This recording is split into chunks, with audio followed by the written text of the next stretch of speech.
घराघरात बिनधास्त प्रवेश, नागरिकांमध्ये भीतीचं वातावरण। तुम्ही पाहत आहात गाव ते राज्य मराठी न्यूज चॅनल। नाशिक जिल्ह्यातील नांदगाव तालुक्यातून एक अत्यंत धक्कादायक आणि चिंताजनक माहिती समोर येत आहे, जिथे नागरिकांच्या सुरक्षेचा थेट प्रश्न निर्माण झाला आहे। नांदगाव तालुक्यात सध्या चोरी, सोनसाखळी लुटीच्या घटना वाढत असताना आता आणखी एक धोकादायक प्रकार उघडकीस आला आहे। महाराष्ट्र राज्य विद्युत वितरण कंपनी अंतर्गत काम करणारी धनश्री एजन्सी गेल्या 5 ते 6 वर्षांपासून वीज बिल वितरण आणि मीटर रीडिंगचे काम करत आहे। परंतु धक्कादायक बाब म्हणजे या एजन्सीच्या अनेक कर्मचाऱ्यांकडे कोणत्याही प्रकारचे अधिकृत आयडी कार्ड किंवा ओळखपत्र नसल्याचे समोर आले आहे। हे कर्मचारी घराघरात जाऊन आम्ही मीटर रीडिंगसाठी आलो आहोत असे सांगत बिनधास्तपणे प्रवेश करत असल्याचे नागरिकांचे म्हणणे आहे। यामुळे नागरिकांमध्ये भीतीचे वातावरण निर्माण झाले आहे। हे कर्मचारी खरोखर अधिकृत आहेत का, की यामागे काही मोठा गैरप्रकार दडलेला आहे असा प्रश्न उपस्थित होत आहे।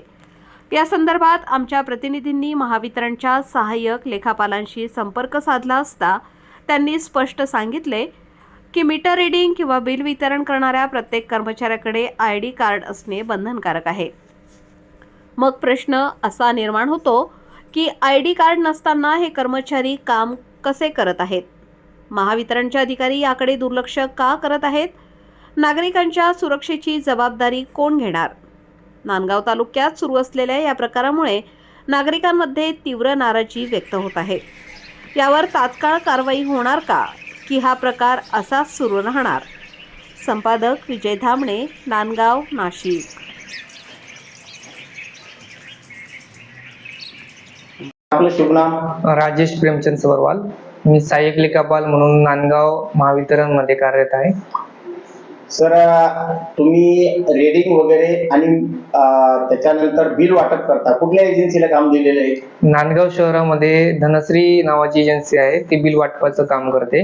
ही बुलढाण्याची एजन्सी आहे आणि त्यांचं काम हे रविराज निकम म्हणून आहे, त्यांचे सुपरवायझर ते नांदगावमध्ये ते पूर्ण काम बघतात।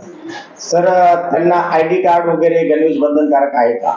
सदर एजन्सीला कॉन्ट्रॅक्ट देताना आयडी कार्ड घालूनच मीटर रीडिंग घेण्याचे आणि बिल वाटपाचे आदेश देण्यात आलेले आहेत आणि त्यांना आम्ही नेहमी सांगत असतो की तुम्ही कोणत्याही घरात जातात तर त्यावेळेस आपलं जे आयडी कार्ड आहे, कोणी जर काही म्हटलं तर आयडी कार्ड ते दाखवावा। सर, आमच्या एकंदरीत निदर्शनास असं आलेलं आहे का आयडी कार्ड कुठल्या तुमचे जे कुठली एजन्सी आहे धनश्री एजन्सी, त्यांचे जे प्रतिनिधी आहेत ते होम टू होम फिरत असताना त्यांच्या गळ्यात किंवा कुठल्याही प्रकारचे आयडी कार्ड नसतं, यावर तुम्ही काय म्हणाल? सर, आम्ही तर निर्देश दिलेले आहेत, पण असं काही निदर्शनास आलं असेल तर आम्ही परत त्यांना एजन्सीला सूचना देणार की बुवा तुम्ही जे आहे तुमच्या आयडी कार्डचे नियमाप्रमाणे आहे तुम्ही परिधान करणं आवश्यक आहे। तरी यापुढं रीडिंग घेताना कंपल्सरी आयडी कार्डचे आम्ही त्यांना सांगतो बाबा। नांदगाव शहरात ज्या चोऱ्या होत आहे, चोरीचं प्रमाण वाढलेलं आहे, त्याच्यामुळे खरोखर हा एजन्सीचा माणूस आहे किंवा नाही आहे याच्यावर तुम्ही कारवाई करणार का फक्त नोटीस देऊन पुढे काम घेऊन जाणार? नाही सर, आम्ही त्यांना निर्देश देणार की तुमची जी रीडिंग आहे रीडिंग घेताना तुम्ही कंपल्सरी आयडी कार्ड वापरा, जेणेकरून जे चोऱ्या वगैरे होत आहे त्याच्यामध्ये रीडिंग घेणाऱ्याचा काही संबंध नाही आता दिसून येईल बुवा। परत रीडिंग घेणाऱ्यावर काही दोष आरोप होणार नाही याची त्यांना सांगू बुवा, काळजी घ्यायला।